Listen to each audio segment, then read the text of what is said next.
Olá, este é o podcast Ponto de Encontro. Muito obrigada por se juntarem a nós. Nestas conversas damos voz às nossas parcerias e por ocasião das comemorações do 25 de Abril vamos dedicar 3 episódios à revolução que nos trouxe a liberdade e a democracia. Por ocasião das comemorações dos 50 anos da Revolução de Abril, organizámos uma iniciativa chamada 25 de Abril na primeira pessoa, em que 3 convidados deram o seu testemunho a alunos de diversas escolas. Hoje apresentamos o depoimento de Isabel do Carmo. Maria Isabel Augusta Cortes do Carmo nasceu a 12 de setembro de 1940 no Barreiro. O pai era militante do Partido Comunista Português. Participa em ações do Movimento de Unidade Democrática Juvenil e nas campanhas de Arlindo Vicente e Humberto Delgado em 1958. Aos 18 anos entrou para o PCP. Integrou a célula de medicina e a organização dos médicos do partido, na clandestinidade. Envolve-se na crise académica de 1962, integrou a direção do setor universitário e a comissão pró-Associação de Medicina. Em 1968 participa na fundação do Movimento Democrático de Mulheres, MDM. Integrou a Comissão Democrática Eleitoral, CDE, de Lisboa e esteve ligada à criação das comissões de base socialistas. Em 1969-1970 rompe com o PCP. Funda com Carlos Antunes as Brigadas Revolucionárias em 1971 e o Partido Revolucionário do Proletariado em 1973, ano em que passa à clandestinidade. Foi presa pela PIDE-DGS em 1970 e em 1972, na sequência do assassinato de Ribeiro Santos. Depois do 25 de Abril, foi diretora do jornal Revolução e integrava a direção do PRB-BR. Foi presa em 1978 e julgada em 1980 no Tribunal da Boa Hora, saindo em liberdade em 1982. Foi condecorada com a Ordem da Liberdade pelo Presidente da República Jorge Sampaio a 25 de Abril de 2004. Integrou os órgãos sociais do movimento Não Apaguem a Memória e é membro do Conselho Consultivo do Museu do Aljube e Resistência e Liberdade. É autora de vários livros e mantém intensa atividade cívica, cultural e política. Chamamos a vossa atenção para o facto de o áudio não estar nas melhores qualidades. As gravações foram feitas ao vivo. De todo modo, consideramos que são testemunhos muito preciosos, muito valiosos e é de todo o interesse divulgá-los. Obrigada. As mulheres, antes do 25 de Abril, tinham muitas restrições. Quando as se conta, até parece que estamos assim a contar uma história, não é verdade, não é mentira, mas não, era assim. Então, de acordo com a lei dizia que, em suma, quem mandava nas mulheres eram os homens. De tal maneira que, para votar, as mulheres não tinham direitos de voto. Depois abriram algumas exceções, o Salazar abriu algumas exceções para umas senhoras que o apoiavam e que disseram expressamente que ele lá está a apoiar o chefe, isto está escrito. E as mulheres não votavam, havia muitas mulheres que achavam que iam votar, e isso foi para a Câmara Corporativa, que era um organismo que existia, se chamava Câmara Corporativa, que não deliberava nada, mas era consultada. E eu acho imenso graça, depois do 25 de Abril, um grupo de mulheres, que era a Comissão para a Igualdade, foi descobrir esses escritos todos. E então, um dos argumentos da Câmara Corporativa, nos anos 1960, 60 e tal, era que as mulheres não deviam votar porque podia ser que votassem de uma forma diferente dos maridos. E então ia-se estabelecer a infelicidade do lar. Portanto, as mulheres tinham que votar com o meu marido porque não fossem elas ter uma opinião diferente. E lá havia infelicidade naquele lar porque as mulheres tinham opinião, simplesmente. Isto está escrito.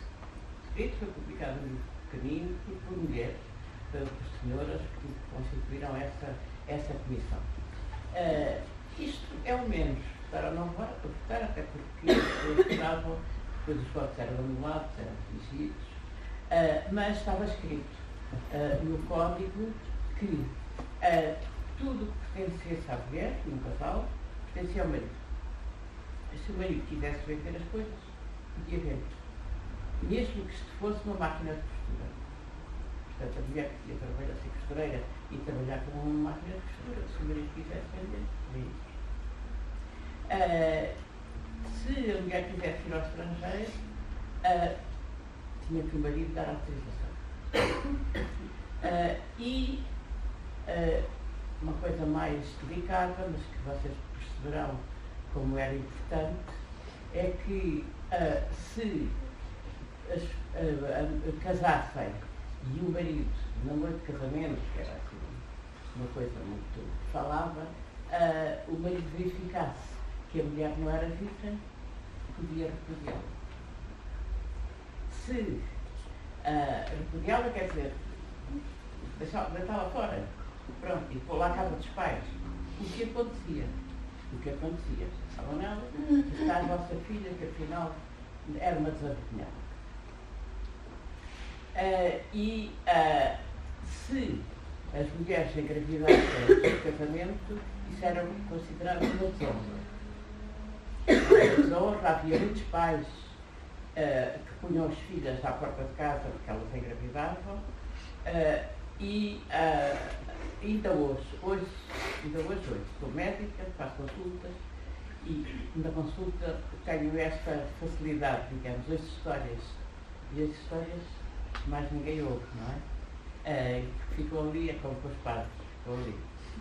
E as histórias de raparigas bem mais novas do que eu, que lhes sucedeu isso.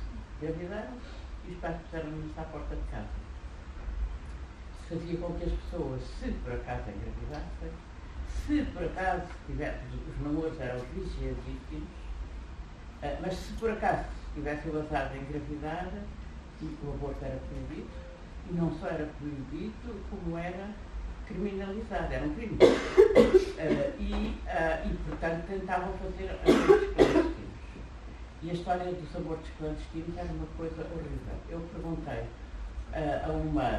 a uma amiga minha, enfermeira, a Maria Augusta, perguntei-lhe, eu sabia que ela quando se formou, e ela estava a falar do ano de 1968, em que ela era uma jovem enfermeira, já com o curso mais completo, e ela e o grupo delas quiseram ir para as enfermarias, para tratar os dentes, para os dentes para a mão na massa. Porque ao princípio queria muito que elas ficassem com superintendentes, mas elas quiseram pôr a mão na massa e foram arranjar a enfermaria de Santa Bárbara, do Hospital de São José, que era chamada Enfermaria dos Abortos. Aquilo estava horrível, com ratos, com porcarias, e elas conseguiram pôr uma enfermaria como deve ser. Ficaram todas contentes, como deve ser.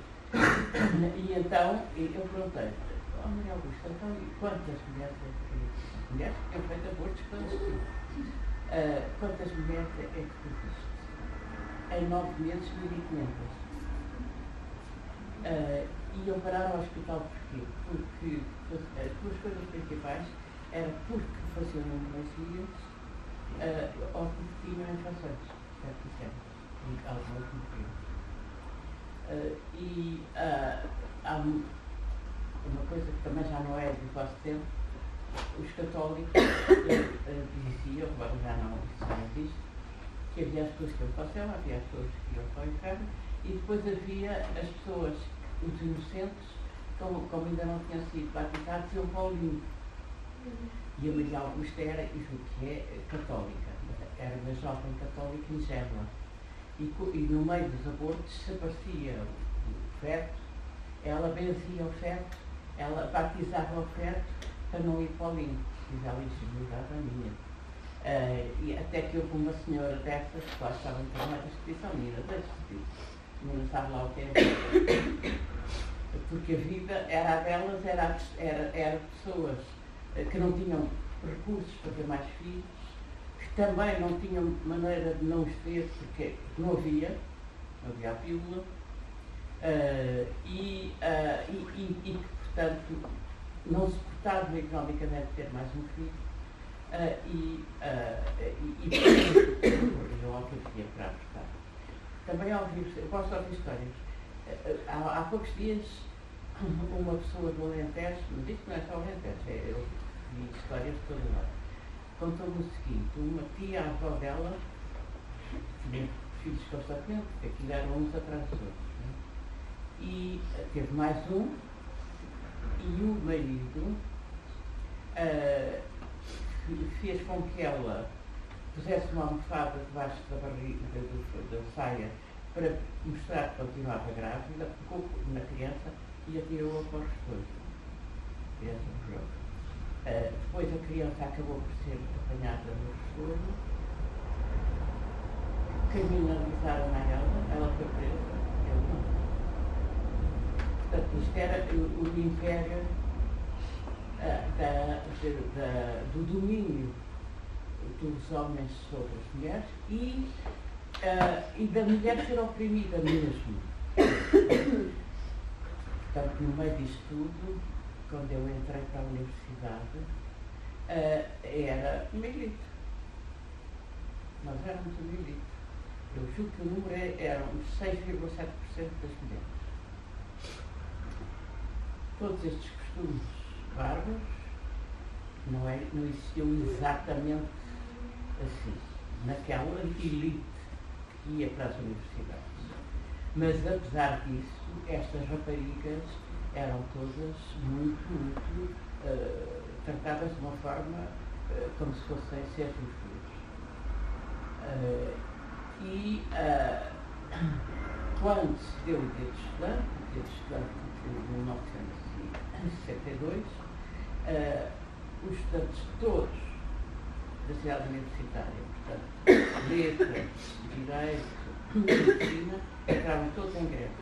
O motivo era muito simples, não era ainda um motivo, como depois veio ser, completamente político. Era só porque propuseram fazer um dia de estudante, que consistia em festas, como vocês agora fazem, simplesmente festas, celebrações, e foi proibido. E como foi proibido, as pessoas protestaram, e a dada altura protestaram em várias assembleias, e a dada altura entraram em greve. Fizeram greve nesse ano, de 1962. E então havia assembleias nas escolas e havia depois umas grandes assembleias no Estado Universitário. Vocês conhecem o Estado Universitário? Já lá foi? Atualmente lá há muitas coisas de desporto, há a piscina, é o nosso não ocupava. Tinha um parque do Estado e era um bairro para lá. Mas tinha para ali fora, até a segunda circular era o Estado Universitário. E então havia lá uma tribuna e os estudantes falavam para a Assembleia. E há fotografias disso, tudo cheio, à Assembleia. Mas quem falava eram rapazes. Ótimos rapazes, diga-se de passagem, entre eles o Jorge Sampaio, que veio a ser Presidente da República, e outros amigos. Mas eram rapazes. Embora nas faculdades já falavam mais raparigas, mas fora dali, dentro das faculdades. E então eu um dia pensei, isto não pode continuar assim, isto não pode ser assim. As raparigas são tão estudantes como eu, e as raparigas também têm que ter valor. E então eu resolvi subir à tribuna. enervadíssima, devo dizer. Não pensem que estas pessoas como eu, que eram uns grandes heróis e que faziam as coisas de uma maneira sem se enervar a nada e tudo muito bem. Não, eu ia enervadíssima, mas pensei, não pode ser, tem que ir, alguma mulher tem que ir lá para cima. E então subi para a escadinha, cheguei à tribuna, os rapazes ficaram muito admirados, mas tu vais falar, mas fala. Sim, vou falar. Portanto, é por isso que eu acabei por ser a única que falou. Pode dizer que foi aquela que teve mais lata. Tive mais lata que as outras. E havia muito boa gente, muito boas raparigas nessa altura que podiam muito bem ter falado e falado bem. E aquilo que eu fui dizer era a mulher, porque atribui-se a mulher que recebe o dinheiro, a mulher que é o que é a consolação, que está em casa à espera. E o que eu fui dizer foi que a mulher não era mais só o repouso do guerreiro, era guerreiro também. Foi isto que eu disse e fiquei com essa glória que eu mostro às minhas netas. Olha, avó, aqui, então nós não acham que é banal, não é? Elas acham que é banal porque nas outras escolas as raparigas falam tanto como rapazes, a minha neta é delegada de turma, portanto, é igual aos rapazes. Mas, portanto, não ligam assim tanto como. Mas esta foi essa minha capacidade de dizer isso. Depois aconteceu outra coisa e aí essas coisas começaram a ser piores. Daí não há nem mulheres nem homens misturados nesta história. Há aquilo que era a repressão durante o Estado Novo, durante a ditadura. Vocês estão fartos de ouvir falar disto, já devem estar com o 25 de Abril nos cabelos.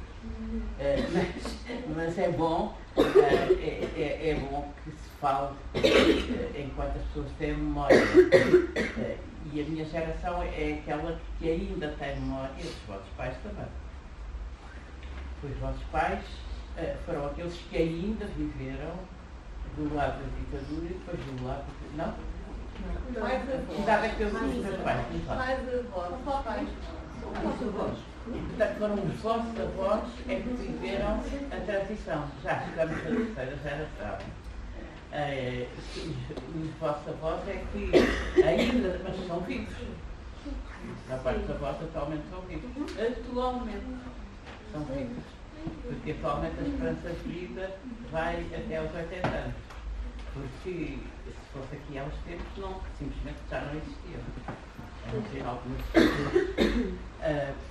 E portanto, naquela altura, os estudantes não se podiam reunir, eram proibidas as reuniões dos estudantes, assim, esta, por exemplo, era proibida. As pessoas só podiam estar juntas nas aulas e os rapazes separados das raparigas. E cá há confusões das meninas com os rapazes, nada disso. Era meninas para um lado, rapazes para o outro. E eu andei, felizmente, só andei 2 anos num liceu horrível, que era o Liceu Maria Amália. Agora não é horrível, mas era horrível. E os rapazes nem sequer podiam passar em frente do liceu. E ontem tivemos cá um casal, e é um colega meu, do casal deles, e a mulher estava no Filipe, tinham os dois 17 anos, e já não beliscavam, ele já olhava para ela, e ele foi passar em frente do liceu Filipe para ver se havia lá dentro. Veio a polícia e prendeu. Prendeu o Jaime, que foi para a esquadra da polícia, e teve que ser o pai que foi lá buscá-lo e resgatá-lo, digamos. Os rapazes não podiam sequer estar em frente dos liceus dos meninos. Não fossem vocês estar a olhar lá para dentro para alguma menina. O Jaime e a Teresa tiveram depois vários episódios na vida deles, mas neste momento já são pais e avós, portanto esse namoro deu certo. Depois deste episódio das 4 estou morto eu certo. Mas, portanto, voltando atrás, as reuniões eram proibidas e houve em económicas uma reunião que era nesse momento, e estamos a falar de 1972, portanto 2 anos depois de abril, nesse momento a reunião era contra a guerra colonial. É outro capítulo que depois acabou por obrigar as pessoas que lá estavam a vir. Era contra a guerra colonial e depois iam depurados para a guerra. E, portanto, aquela era uma reunião contra a guerra colonial. Desconfiaram de um indivíduo que lá andava a inspecionar, a ver, a escutar, a ver o que é que se passava por ali. Perceberam que era daqui, da polícia, e acercaram-se dele para lhe perguntar e alguém chamou a PIDE para vir ali. A PIDE entrou dentro da Faculdade de Económicas, os estudantes fizeram-lhes frente, viraram-se para eles. E ao PIDE puxa de uma pistola, assassina um dos estudantes e fere gravemente o outro. Esse veio a morrer pouco tempo depois no Hospital de Santa Maria, transportado a correr para o Hospital de Santa Maria e acaba por morrer no Hospital de Santa Maria. Era um estudante, um jovem estudante, chamado Zé António Ribeiro Santos, e que morava aqui em Alcântara. Fiquei ontem a saber que ele morava aqui em Alcântara. Depois da morte desses estudantes, eu já era médica e estava na ordem dos médicos e fizemos, nós médicos, que estávamos na ordem dos médicos, na direção, fizemos um papel a descrever que tinha sido morto um estudante. Aliás, o título era "Foi morto um estudante". Como o pai dele era médico, isto facilitava nós distribuirmos aquele papel, imprimirmos, distribuirmos, para alertar para o que se tinha passado, porque senão ninguém sabia, porque havia a censura nos jornais.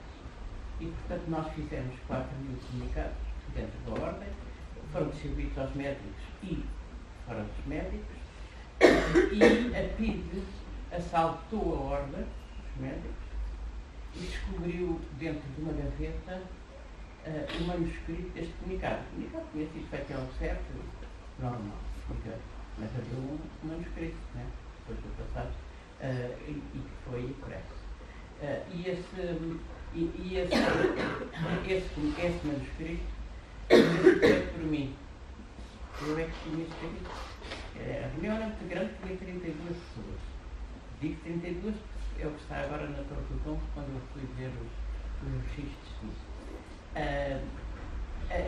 Foi manuscrito por mim e eles reconheceram a letra e eu fui presa. Os outros, todos os 32, receberam uma contrafé, chamava-se contrafé da polícia, quando se viu o papelinho, passou a apresentar na PIDE para ser interrogado. Eles foram todos interrogados, ninguém disse que era eu que tinha escrito o papelinho, mas a polícia é que descobriu pela letra e eu fui presa. E como é que eu fui presa? Como eles gostavam de prender as pessoas que eram com espetáculos. A minha filha tinha 9 meses. Agora tem mais de 50, não é?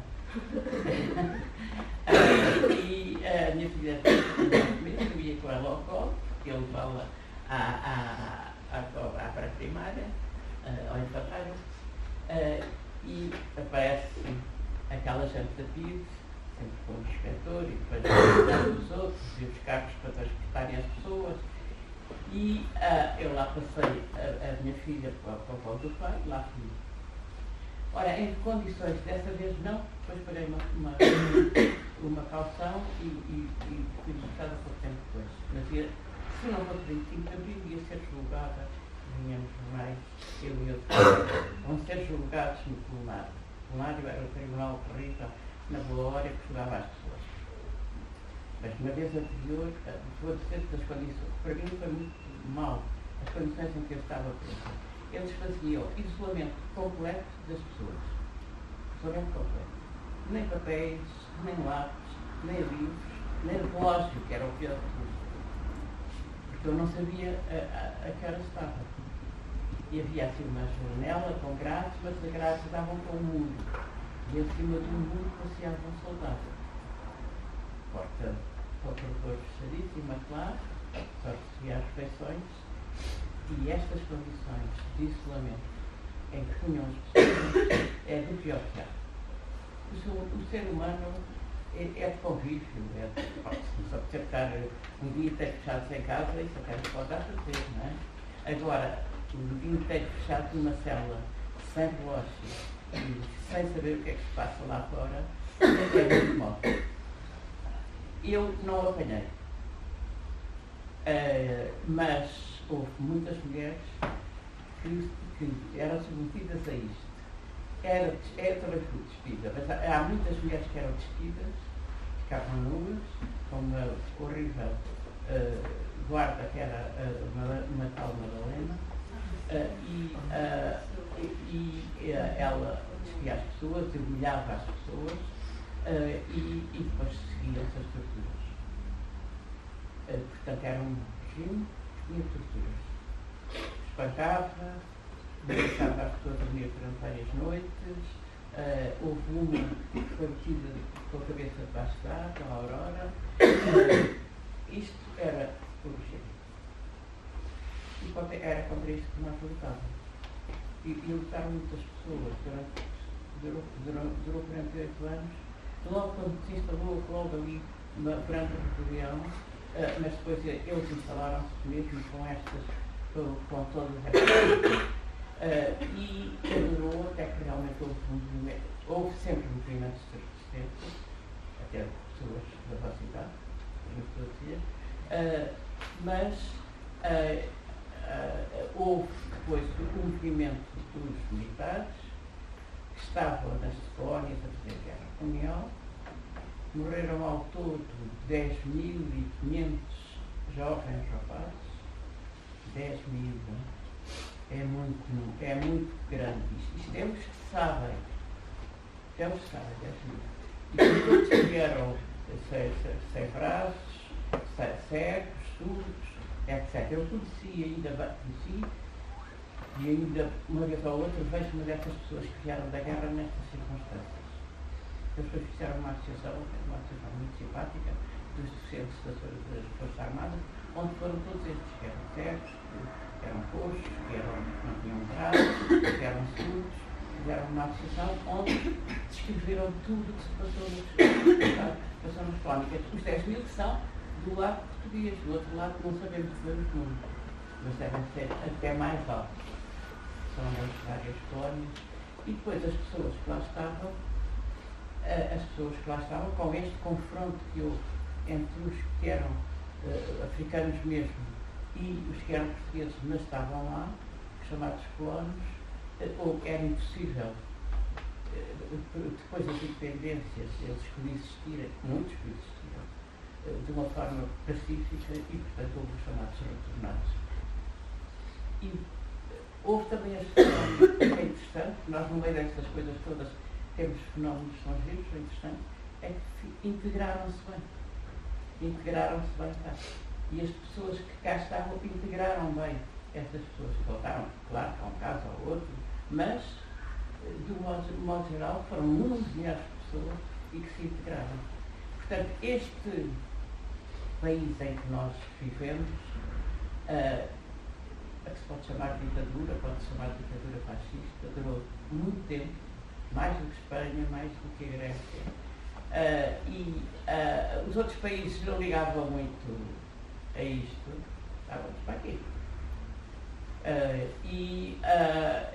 Portanto, quando mudou, foi uma alegria. Vocês veem ali, foi uma alegria. De repente as pessoas que viviam assim, que nós estou a descrever, irem para a rua, cantar, gritar, fazer manifestações, foi fantástico. E é disso que vocês desde o lado do rei falaram. Não tem nada a ver comigo, conheceram depois. O que é que estes estão para aqui a falar Eu lembro-me que o meu pai falava da República e eu pensava, que é essa República? Lá para trás. Mas para nós, da minha geração, isto foi uma enorme alegria. Por isso nós também falamos tanto disso. Nós falamos para alertar, porque coisas deste género podem vir para aí.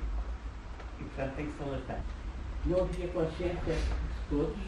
Quando foi o dia do estudante, acabou por muita gente ficar com consciência, porque a polícia apareceu, bateu, e portanto era assim muito evidente, mas a maioria dos estudantes não tinha muita consciência. Pouco e pouco, até... houve um momento em que os estudantes tomaram-se a consciência. Foi em 67, portanto já foi desta feira em que eu fui falar para a tribuna, em 67 houve as grandes cheias de escola. E os estudantes resolveram ir ajudar. E de repente descobriram a miséria. As barracas, as lamas, aqui às portas de escola. E isso consciencializou muita gente. Qual é a diferença entre o serviço e o comunismo? Eu acho muito importante, porque já houve um momento que estiveram todos juntos. E isso tem a ver com a história. No século XIX, o primeiro partido que se formou foi o Partido Social Democrata. É lá tudo, esta questão dos nomes. Formou-se o Partido Social Democrata na Alemanha, onde estava o Karl Marx, onde estavam nomes, onde veio a estar a Rosa Luxemburgo, estavam todos juntos. E depois depois dividiram. Havia também nessa altura os anarquistas, que estavam um bocado separados do Partido Social Democrata, mas depois ficou o Partido Social Democrata. E, portanto, aqueles políticos todos que nós vimos falar, o Luxemburgo, o Lenin, o próprio Marx, mas mais para trás, eram todos do Partido Social Democrata, que é o mais antigo da Europa. Este Partido Social Democrata que hoje existe em Portugal não é social democrata. É um partido que se formou a seguir ao 25 de Abril, e que naquela altura pretendia ser social-democrata. E falava muito a respeito dos camponeses, dos operários, dos direitos, era com os propósitos do antigo. Mas depois, a pouco e pouco, mudou mais no sentido de haver empresas, propriedade privada, etc. Mas é um partido da liberdade. Não é um partido contra a liberdade. É um partido que o nome vem desta origem, do século XIX, mas verdadeiramente, depois quem trouxe mais para perto aquilo que foi a origem desses partidos, os primeiros, foi na Inglaterra formou-se o Partido Trabalhista, nos países escandinavos mantiveram o nome de social-democratas, na Alemanha manteve o nome de social-democrata, mas depois, a partir de certa altura, as pessoas que fizeram a Revolução Russa deixaram, ao princípio se chamavam social-democratas, mas depois tornaram-se socialistas comunistas. E depois finalmente separaram-se os socialistas dos comunistas. A maior parte dos partidos comunistas formou-se dentro dos partidos socialistas, porque eram mais radicais do que os outros, e portanto uma outra corrente à parte que eram os comunistas. Em Portugal não foi assim. O Partido Comunista formou-se a partir dos anarquistas. E, portanto, atualmente os objetivos dos comunistas são de nacionalização das empresas que deixou de ser feita, e depois há os socialistas que são mais moderados do que os sociais-democratas, que também são mais moderados do que os socialistas. Bom, eu participei em atos extremos revolucionários. Conheci uma organização que se chamava Brigada aos Funcionários e que fez vários atos em todo o país, com explosivos e que levantou carros que iam para a guerra, e depois também bombas em quartéis, distribuiu petardos. Nunca morreu ninguém, não matou ninguém. Foi um princípio do costume quando começaste a 1960, era não matar ninguém. Lá está, em relação a estas questões. Não matar ninguém, nem que seja o maior criminoso deste mundo. Nós pessoas, nós indivíduos, não temos poder de tirar a vida a uma pessoa. Tirar a vida é definitivo, simplesmente. Mas o que eu tive, sobretudo, foi muito medo. Porque estas coisas faziam e nós temos muito medo. Não pensem que nós éramos assim uns heróis, uns valentes, não tínhamos medo, assim muito medo. E tive medo até ao dia 25 de abril. E estava escondida, estava clandestina. Primeiro houve a escravatura, o racismo, e depois houve a colonização, e tudo isso foi muito violento. Mas eu, a tua família, não entramos nessa violência. Não temos culpa. É o país em si e a história é que tem que pensar que houve um momento da história em que nós atentámos ali contra aquelas pessoas, contra a vida daquelas pessoas, e é necessário pensar nisso, em termos do nosso país, Portugal, da história, não é? E tem que pensar com calma e reflexão, porque senão também entramos em obras, não é?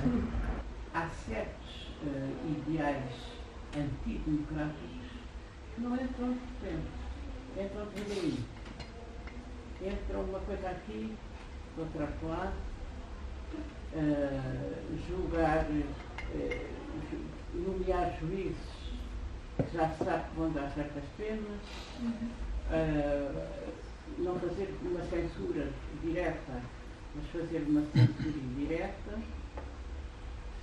estar na direção do jornal uma pessoa que certas coisas não deixa passar, isto pode ser com péssimo plano.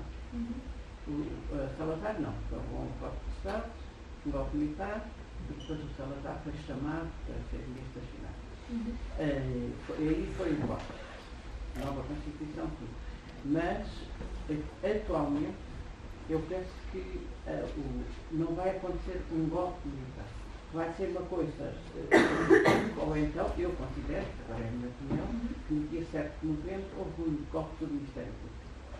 Tínhamos um inferno de lei, foi à malta, começava a lei, e aparece o Ministério Público a acusar, quem foi a acusar, o mínimo, a dizer que foi um ministro que tinha sido ouvido. O que é isto? Não se pode chamar de isto, não é censura, não foi documentado, de maneira nenhuma, mas foi qualquer coisa que quem escreveu a linha sabia que o Primeiro-Ministro tinha que ficar e que ia para o Conselho, então isso não era nada. Mas mudou o país. Mas teve uma sim. Sobre dissolução da Assembleia, novas eleições, e a ideia que fica na população, que é muito perigosa, de que a corrupção não se sabe bem o que é, mas há corrupção por todo lado. Disse. Depois há ou não há? O que é que fica por fácil? O que é que há de fácil? E, portanto, eu acho que no dia 7 de novembro houve um golpe. Sem ser militar. E, portanto, acho que tem a risco. E vendo também os problemas que se passam na Europa. Aquilo que há na Europa. Na Hungria já não há tribunais independentes. Na Polónia, assim, na França, a extrema-direita só. Na Alemanha, há muitos movimentos extraordinários pessoas a participar. Pela liberdade, pela soberania, por todas as coisas todas as coisas boas. Acho que a maioria é desconhecida. E depois há uns líderes que não têm desconhecimento nenhum. Têm esses ideais, têm muita raiva, muita agressividade dentro deles. E acho que está nas vossas mãos. E o sentido daquilo que estamos aqui a fazer, de dialogar, de trocar impressões, de pessoas que têm opiniões diferentes poderem dizer razões a favor de uma, razões a favor de outra. Está nas vossas mãos manter isso. Mas lá que abre isto. Mas eu espero que vocês salvem o 25 de abril. A liberdade, a democracia, as pessoas poderem falar umas com as outras, mesmo que seja discutir. A liberdade das mulheres, nunca ceder nada em relação aos direitos das mulheres. Ainda há muita coisa. Nos mesmos esportes, o homem e a mulher ganham só a diferença. Nos médicos, as pessoas, não é obrigatório, mas as especialidades são por causa umas para as mulheres e outras para os homens. Até a Barbie. Há a Barbie médica. A Barbie depois, com o estetoscópiozinho aqui e tal. E qual é a profissão? Estou no estudo perfeito e uma revista científica americana. Quais são as especialidades da Barbie? Pediatra. Pois, como se as mulheres não pudessem ser cirurgiãs e outras coisas. A recomendação é que escolham um partido que garanta liberdade, mas para garantir liberdade é mesmo deixar que os outros tenham as suas opiniões e não tomar medidas no sentido de os outros não terem as suas opiniões. Portanto, um partido que garanta a liberdade e que defenda os trabalhadores.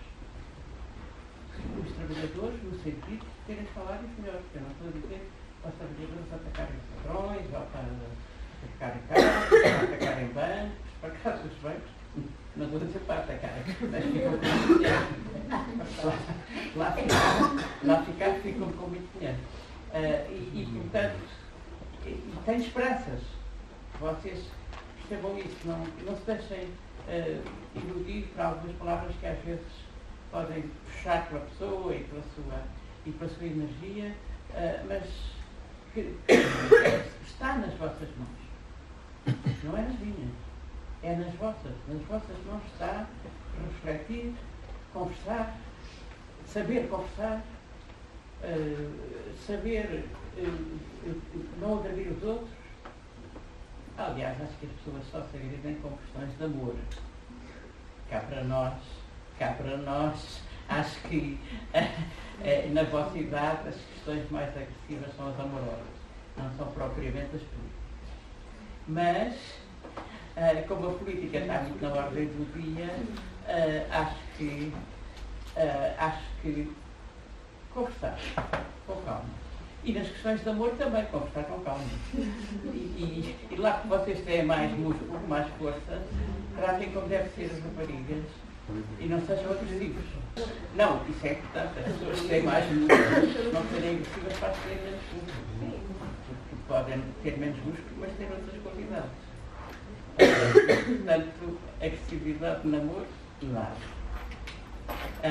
E agressividade na política, nada. Conversar. E isso está nas vossas mãos.